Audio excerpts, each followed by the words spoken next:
It's Tuesday, it's 11:45 and we're live in Westminster.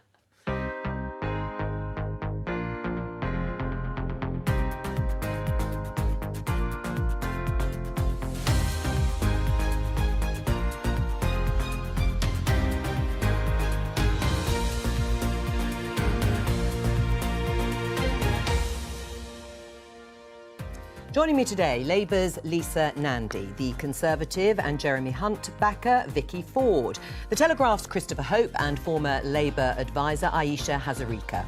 So, what's happening today?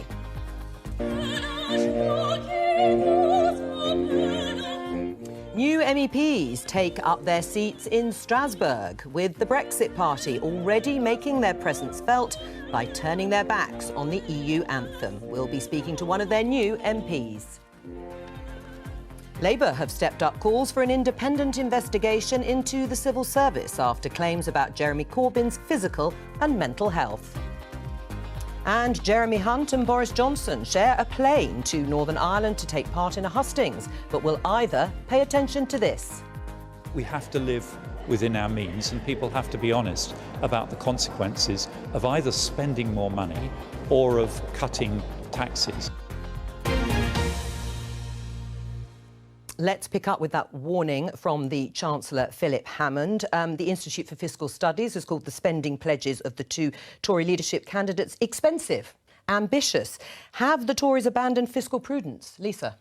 Well, they seem to have finally understood that if you want to reboot the economy in towns like mine, then you've got to actually put money in the pockets of people who will go out and spend it, people who are lower or middle earners, and invest in infrastructure. I think the big problem, though, is that it's taken them 10 years to work it out, and they only seem to have done it because they've got their eye on a general election, which, you know, they're not by any means guaranteed to win. 10 years of needless misery. I think if I was just an ordinary voter looking at all of this, I'd say, well, you know, if you've got two parties promising to spend in the next general election and start rebuilding this country, let's vote for the ones who actually mean it, who've been saying it for 10 years. Right. Have they abandoned fiscal responsibility, as the Chancellor is implying? Well, absolutely not, because anyone who lived through having to clean up the mess left by Labour doesn't want to take us back into that situation. But I think there's a very clear plan from Jeremy Hunt to make sure that you turbocharge the economy to get a larger economy, which you do by supporting businesses and reducing some of the costs and taxes on businesses to turbocharge the economy. So you've got a bigger tax take in order to be able to fund those things that we both agree we needed to do. That's the way to drive the stronger economy and the stronger public services. Philip Hammond's worried about the spending pledges. Are you? I think, Tory voters would be. I mean, this is a kind of spending splurge by both candidates, which is forgetting why a lot of people vote Tory, which is to have a degree of looking after the money and checking that too much cash isn't splurged in the wrong places. They're saying infrastructure, they're saying, you know, trying to support the high street and other areas, but certainly it's a worry. Well, some of the spending pledges by Jeremy Hunt, in fact, on things like infrastructure, might make Jeremy Corbyn's eyes water, Ayesha. So do you think they have abandoned fiscal prudence? Well, it's very interesting. Just to pick up something that Vicky said, it wasn't actually the Labour government that caused the global financial crisis. It was a global financial crisis, clue being in the title. But in terms of the Conservative Party, what's really interesting, they always used to accuse Labour of having this thing called the magic money tree. They now have a fiscal forest, it seems, in terms of the amount of cash that they're sort of splashing. And I think this will come back to haunt them. And actually what a lot of commentators are saying, you can't believe a word these guys say, particularly Boris Johnson, you know, who will say sort of one thing to win favour. The idea that they're suddenly going to start splashing the cash is absolutely for the birds, in my opinion.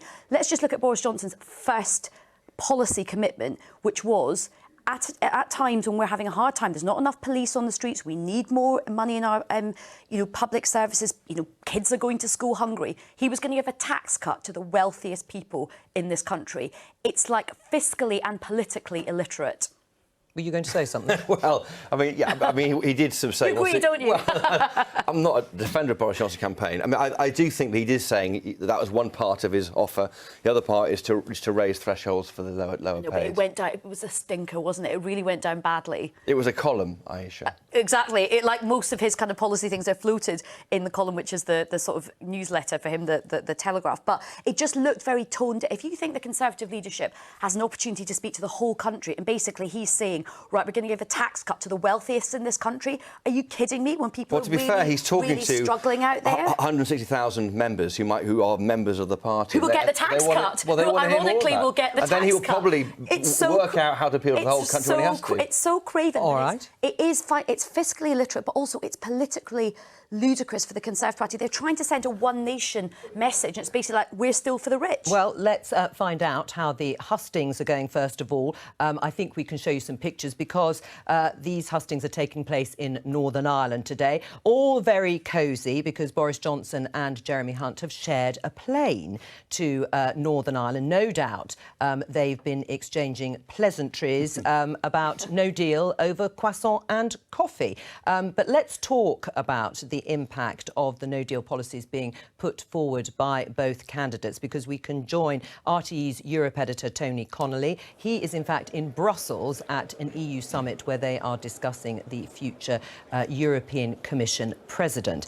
Tony, welcome to the programme. Boris Johnson has said that the chances of a no deal Brexit are 1,000,000 to 1 against, but the bookmaker Paddy Power has them at a little over 2 to 1. Is there a sense in the Republic of Ireland that no deal is now more likely than ever?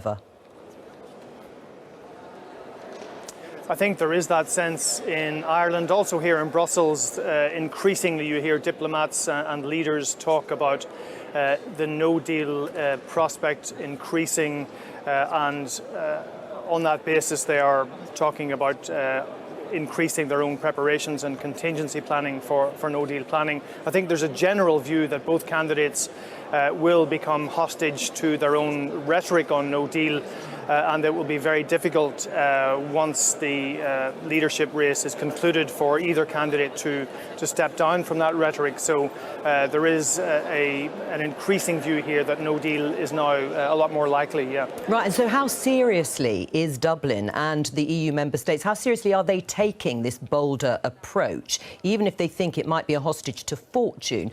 We have had quite a lot of detail about no deal. So what are they doing, Dublin and the EU, in order to engage? Well, on one level, the EU has been running a whole series of contingency preparations and planning exercises across the board in terms of customs preparation, in terms of regulatory preparation for the states most affected. There have been a series of notices from the European Commission effectively telling member states they have to get their houses in order, because ultimately member states are the ones who have to uphold EU law when it comes to trading or interacting with a third country. When it comes to Ireland, obviously that's a lot more tricky and it's highly sensitive, because on the one hand, Ireland has been effectively saying that, look, we are not planning to establish a hard border in Ireland, because that's the narrow political choice the Taoiseach Leo Varadkar has. But on the other hand, Ireland is, of course, on the record as saying that they will have to uphold EU law and uphold the integrity of the single market. So at some point, that conversation is going to get a lot more honest and realistic. Has it started, that conversation, privately, if not publicly yet? Because people will be asking, is the EU more interested in protecting the EU single market than it is in keeping the Irish border open and protecting the peace process?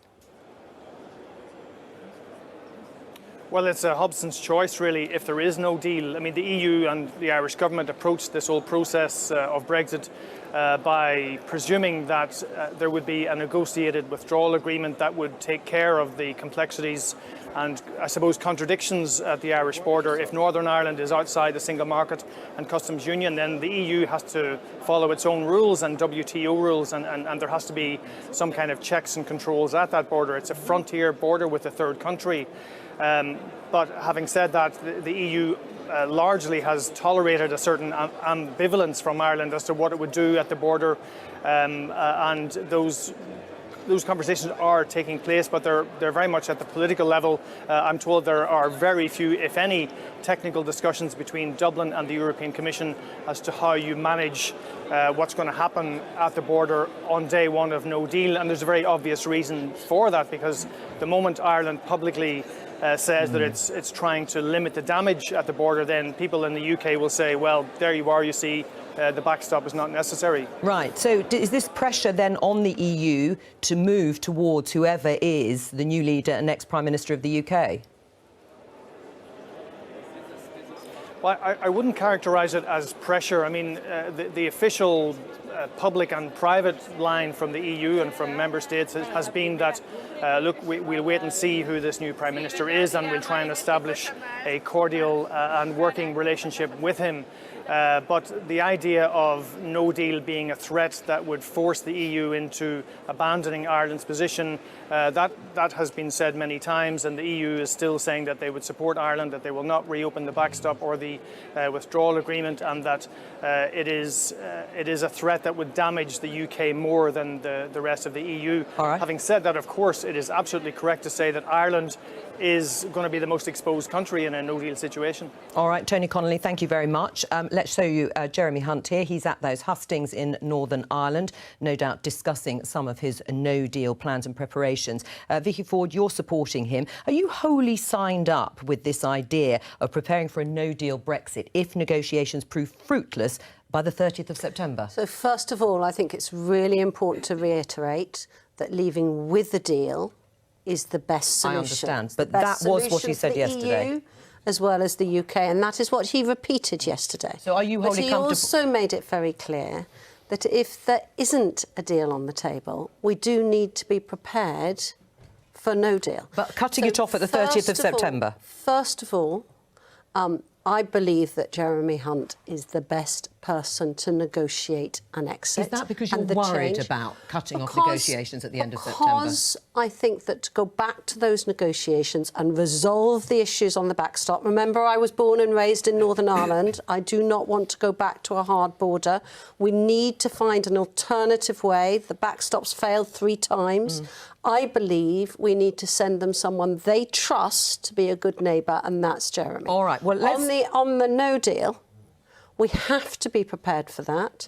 The alternative arrangements proposals have been tried and tested in other countries. They're not unicorn land.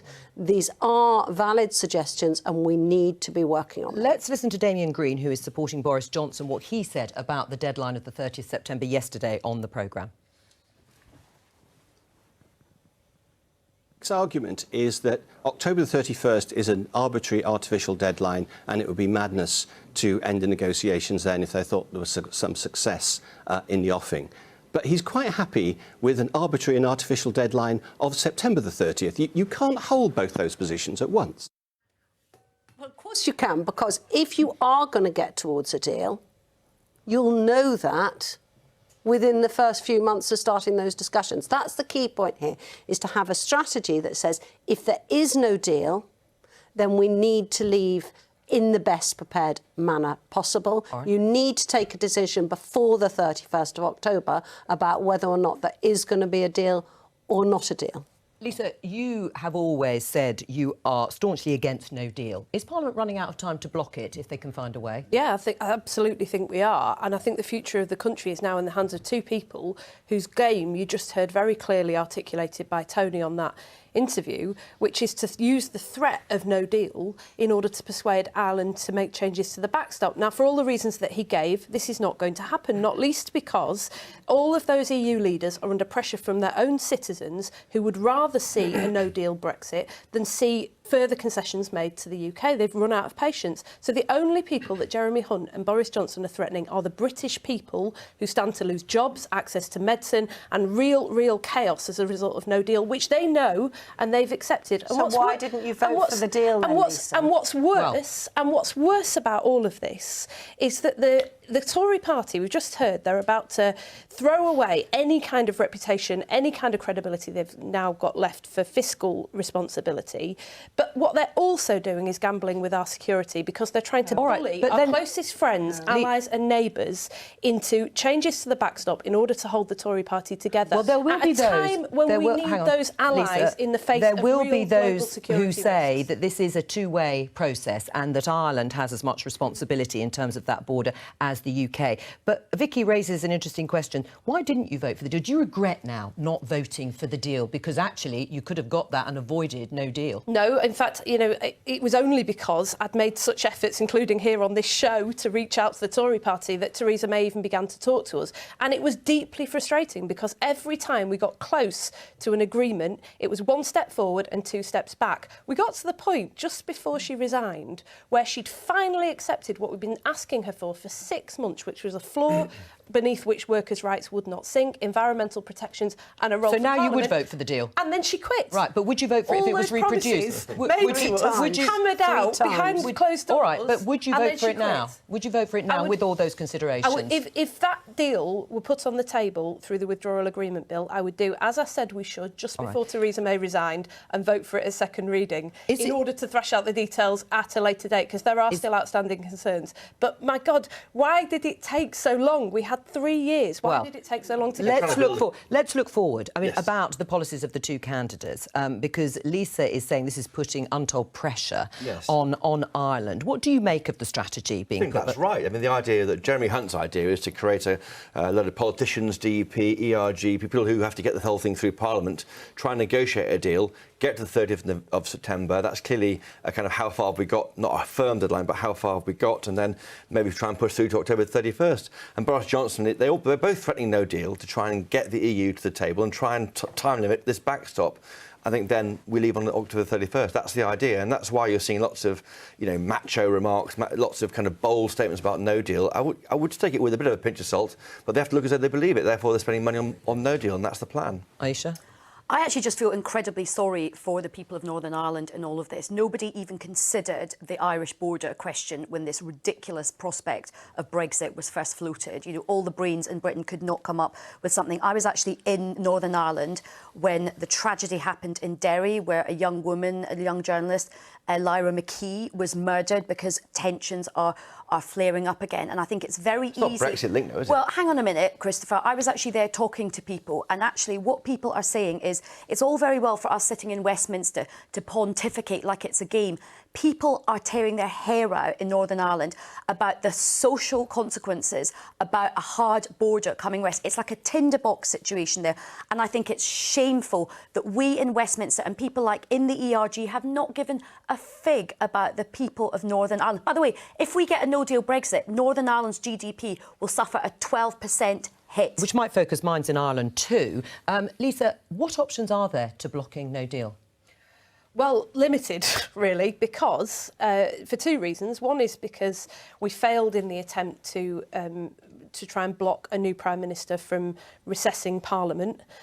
So it is really up to a new Prime Minister what they do next. The second problem, though, of course, which has been a problem all the way through this, is that if Parliament wants to stop no deal, we have to agree on an alternative. And so far, that has proven virtually impossible. It just hasn't happened. The only way, to be perfectly frank, to stop no deal at this stage is either to revoke Article 50, something I supported in Parliament in the event of no deal a few months ago, or to agree an alternative deal. My preference, like Vicky, would be to agree a deal, but if we can't, she and her colleagues should be in no doubt that there are people like me who are staunchly opposed to a second referendum but would revoke rather than see my constituents lose their jobs and lose access to medicine. Right, let's have a look at this, because in the Times, Vicky Ford, I'll scrap your summer holidays, Macho Hunt tells civil servants. But that's gone down really well, hasn't it, in the civil service? So we've got a really short period of time and we need to be prepared.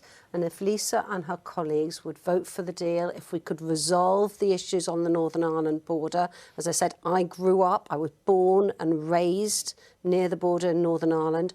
Nobody wants to go backwards. The Good Friday Agreement, the Belfast Agreement is crucial. But we do need to be prepared, because actually the EU could tip us out if we're not prepared. Right. What do you think about this idea of making civil... So the MPs, of course, will be on holiday, and the civil servants will be working all over the summer if Jeremy Hunt is Prime Minister. I think there is a crisis on, and they should be working through the summer and have holidays later on. It's what we all do if we have to work hard. It depends what they're working. What's the problem? It depends what they're working on, though. And this is the problem. That we had a couple of recesses cancelled by the government in Parliament, and then literally no business scheduled, blocked us from doing anything about Brexit, and so we were all just sitting there. Now, I'm absolutely for. I mean, Parliament just tried to make sure that we couldn't have a new Tory Prime Minister cancel Parliament and stop us from sitting. I'm all for civil servants, members of Parliament, working through the night if we can make some progress. But when you've got a government that's blocking it, what is the point? Civil servants are not going to hold the magical keys to this.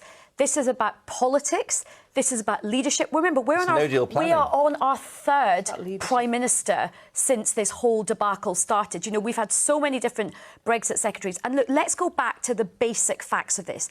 The EU have said they are not opening up the withdrawal bill. We can dress it up in so many ways. Jeremy Hunt turns up going, even Jeremy Corbyn thinks he's going to reopen the deal. Ain't going to happen. Jeremy Hunt's like, I'm an entrepreneur. They're not going to be like, oh, amazing, you're an entrepreneur, let's just open it up. Boris Johnson comes on, best of British bulldog spirit. No, they're not opening it up. Doesn't it change? Doesn't it change? 3 years to get here, and I really respect Vicky, what their bosses say.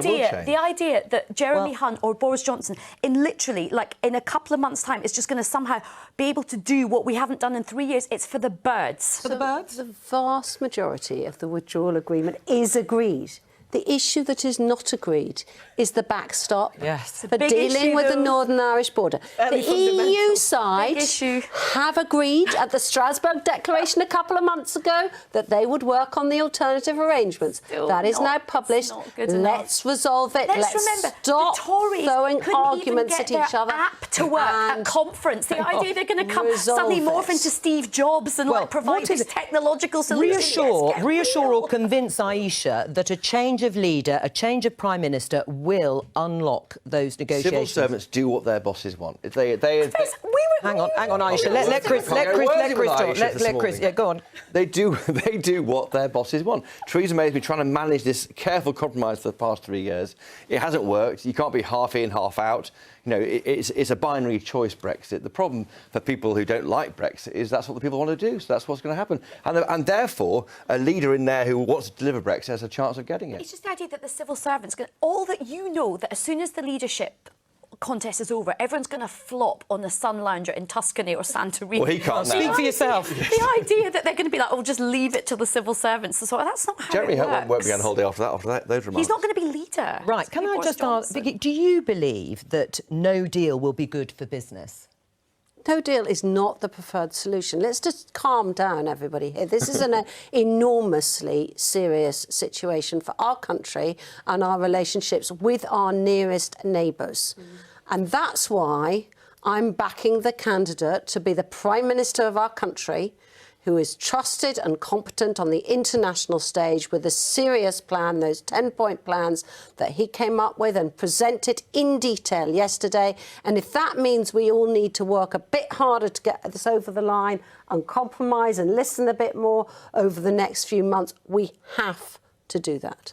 Do you think a deal could be done now, Lisa? You signed that letter. You were one of 26, I think, Labour MPs who signed that letter urging Jeremy Corbyn not to go full throttle for a second referendum. You don't want that. You do want a deal. You are happier with the concessions that you think the government made, the existing one. So do you now think that the numbers have changed?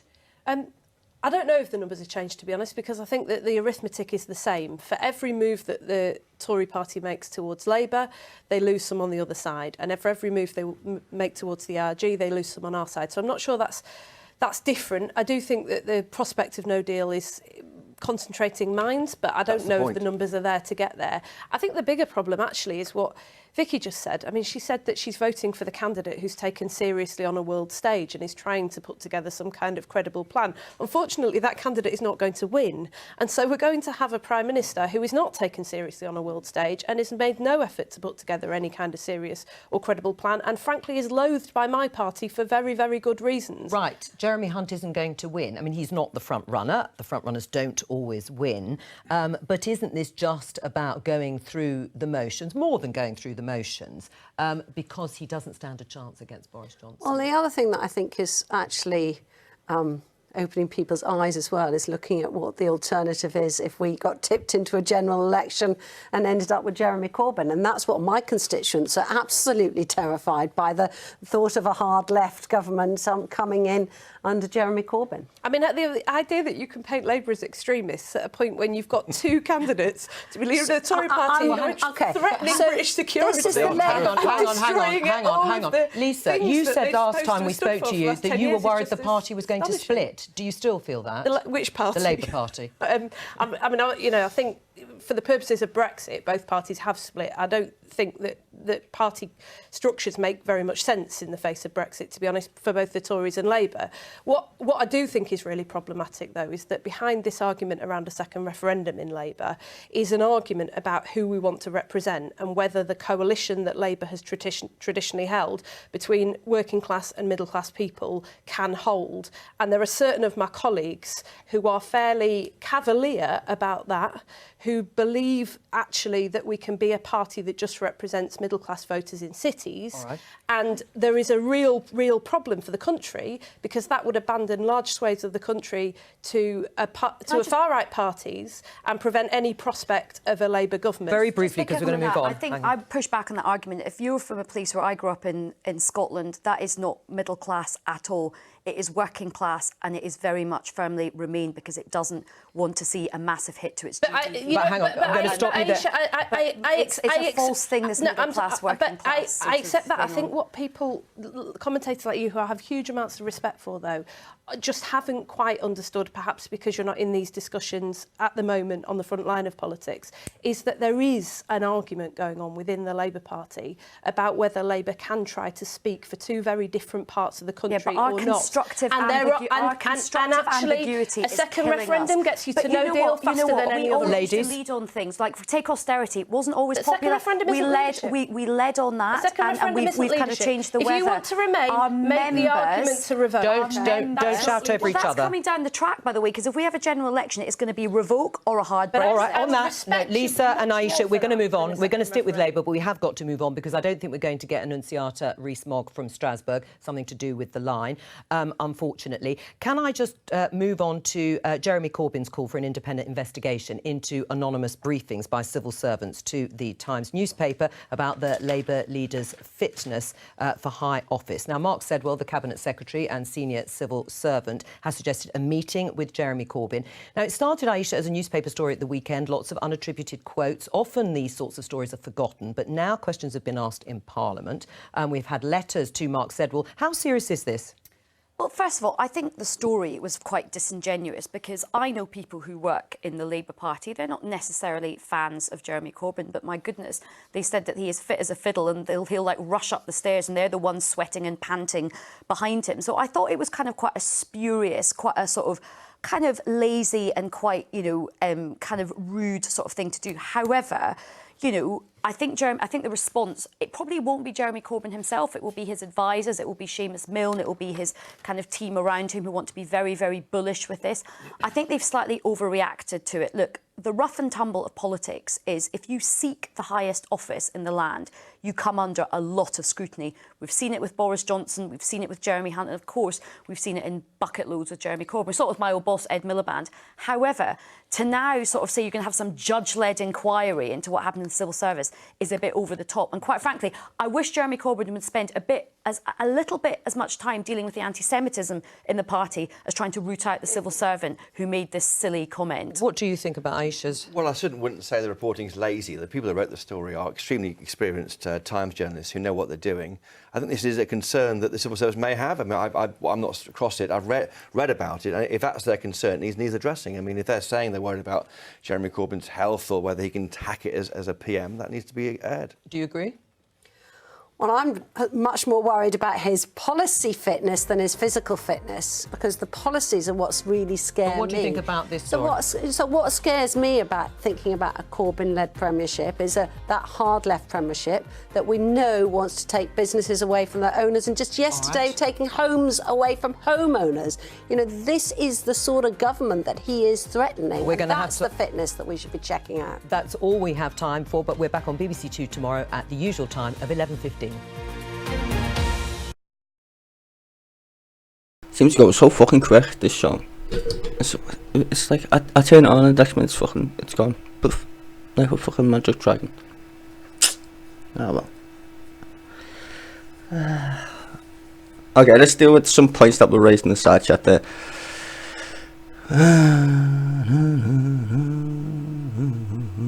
So Andrew Hallen, he lives in France. Are you a UK citizen that lives in France? Nice for you to be able to afford to fuck off to France, I guess. Unlike the poor bastards who live in, I don't know, the poorest part of the United Kingdom. Yeah. Who didn't benefit from the little globalisation plan called the fucking EU project. I mean, it's funny, the EU, isn't it? People think it's like the best thing since sliced bread, if you can afford to fuck off on holiday, that is. It's one of these beautiful countries. But at the same time, it's a fucking neoliberal cabal.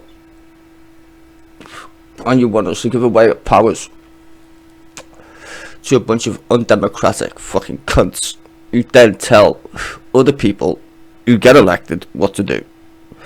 You do know the EU structure works to the opposite of Britain, right? In the UK, we have these people called MPs who make the laws. It goes to the House of Lords for second reading and then comes back to the House of Commons for it to be passed, right? In the EU, the Commission decides what's going to be debated as laws, and then the fucking MPs, MEPs, tinker with it basically, and then pass it. I mean, you couldn't make that shit up. It's like if you lived in Britain and the House of Lords made all the rules, basically. It's literally backwards to what we have in the United Kingdom. Just saying. It's a bit fucking weird. Just saying.